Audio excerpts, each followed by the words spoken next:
Hey, Chef Carlos here with C&M. I'm going to show you how to cook a chicken breast 2 ways. So we're gonna need the 2 chicken breasts. One is gonna have with skin on. The other one's gonna have skin off. So the one with the skin off, we're gonna actually pound it scaloppini-style, so it's gonna be fairly thin. The other items we're gonna need is a device that's gonna go in the oven to finish the chicken breast with the skin on. Because we're gonna give it a nice pan sear, and then we're gonna finish it in the oven. The other elements that we're gonna need, some kind of device to pound out the chicken very thin. So you can see that these have a couple different designs to tenderize different grades of meat. This one we're gonna use specifically. It's a very flat side, so all we need to really do is pound out the chicken to get it a nice thin layer for even cooking, okay? Last thing, of course, we're gonna need some tongs to flip the chicken. We have our saute pan, and of course, 1 cutting board. And lastly, we're gonna be using some oil. This is a canola-based oil that we're gonna cook our chicken in. So next up, we're gonna be working on our skinless chicken breast. So we're gonna be pounding it out scaloppini style. So a couple devices that we're gonna need is, this is always a good one to use, is some kind of Ziploc bag. It's always easy, convenient. We usually have one laying around. You can also use some plastic wrap. Again, we're gonna grab the skinless chicken breast, put it in the bag, okay?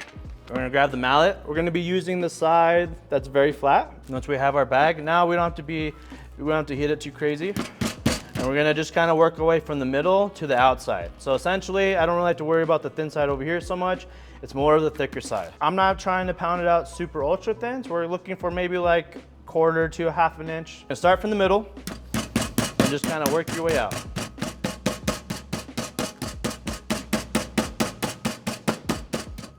Now I have a nice even surface, and now it's gonna allow me to give a nice beautiful pan sear, have that golden brown, nice even cooking time, and it's gonna have an even texture, so every single bite is gonna be the same.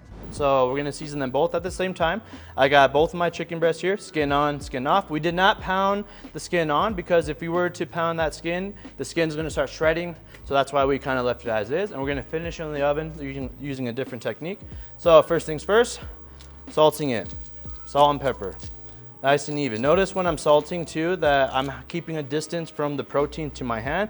Season both sides, of course. Next step is we're gonna start cooking our chicken. First things first, add some oil, moving around for a second, okay? We're gonna start with the skin side down. That's presentation side, okay? Anytime you have a chicken or even like a fish or something with skin on, you sear that first. Now I see that smoking point, right? So into the oil it goes. We're gonna kind of just push it in there and away, kind of like that. I kind of touch the end of the tail of the chicken breasts and then away, okay? We're actually gonna cook these at the same time. Skinless one that's a little bit thinner, drop it in same time. We're gonna go the opposite way. So again, dropping it in and away, okay? We wanna give it a shake because you wanna make sure that oil is nice and even between the pan and the chicken. Again, that's gonna be our medium to get that nice, beautiful sear. It's gonna help us with the cooking process, okay? So we're gonna kind of check it out, let's see it. We're looking for a nice golden brown, so maybe a second longer, almost there. It's looking pretty good. Once we get the nice sear, pull off the one with the skin on. We're gonna pull it off into some device that we're gonna throw in the oven. So into the oven it goes. Again, it's gonna be about 400 degrees.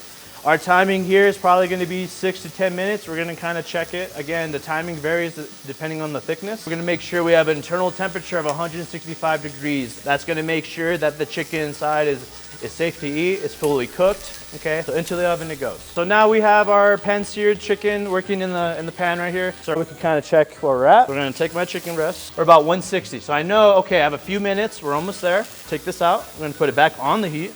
Now I'm gonna give it another 45 seconds, it's not gonna take very long. It's very thin, right? So you can kind of see the texture too, right? It doesn't look completely firm. We don't want the chicken to be dead, right? We want some juice to it, we want some doneness. We don't want to overcook it. So now, looking pretty good. We're gonna take it off the heat. Now what's key is any kind of protein. It's always important to let a protein rest. Again, the reaction, what's happening of it cooking, all the proteins, all the natural sugars, all the juices, there's a lot happening in the pan. So now when we let it rest, the chicken, the structure of the proteins is gonna really relax and it really absorb all those juices again, and you're gonna have a better texture of the chicken. You're gonna have more flavor. Presentation too, so when I add this to my plate, I'm not gonna have all these juices around the plate. Want to make sure it's nice and uniform and beautiful.